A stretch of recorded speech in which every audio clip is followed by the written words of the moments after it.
The cross in relationships. Our responsibility towards those who are near to us forms the weight of a particularly heavy and painful cross, on account of the fragility of their life, which is exposed to a multitude of ills, a multitude of difficulties which arise from the conditions of this world in its present state. Parents suffer intensely and very frequently because of the ills and difficulties of their children. They fear for their life, for their failure, for their sufferings.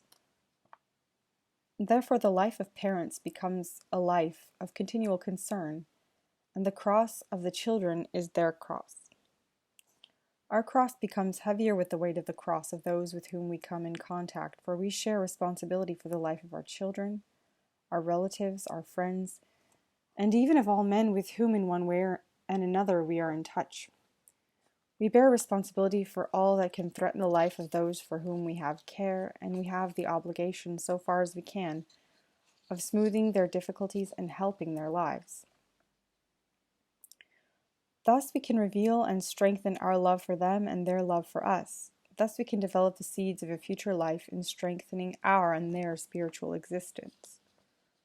In the responsibility towards our neighbor, we live more intensely our responsibility towards God. Christ has shown this meaning of his cross, he who had pity on those who were suffering and wept for those who were dead.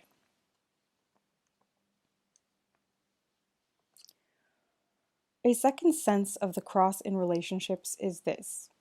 The fallen world is often lived and felt as a cross to be carried until death, through the fact that people sometimes act towards us in a hostile way, even though we have done them no wrong. They suspect us of having evil intentions towards them. They think of us as obstacles in the path of their life. Often they become our enemies even on account of the noble and high convictions to which we remain faithful. Our attachment to these convictions brings their evil designs into the light and their bad intentions to view, even though we do not intend this. And this happens all the more because by the beliefs which we hold and which we cannot renounce, we show our responsibility towards them, since we seek the security of their physical and material life and the true development of their spiritual being. This is a responsibility which we reveal in our words, our writings, and our actions, which become, as it were, an exhortation to them. We also feel as a heavy cross the erring ways of our children, of our brethren, and of many of our neighbors and contemporaries. We carry their incomprehension of our good intentions and of our good works as a cross. Almost every one of our efforts to spread goodness is accompanied by suffering and by a cross which we carry on account of the incomprehension of others. To wish to avoid this suffering, this cross, would mean in general to renounce the struggle and the effort to do what is good. Thus, without the cross, there could be no true growth and no true strengthening of spiritual life. To avoid the weight of this cross is to avoid our responsibility towards our brethren and our neighbors before God. Only by the cross can we remain in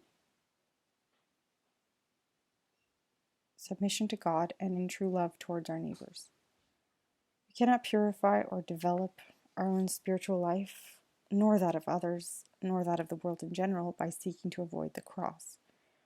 Consequently, we do not discover either the depth or the greatness of the potential forces and powers of this world as a gift of God if we try to live without the cross.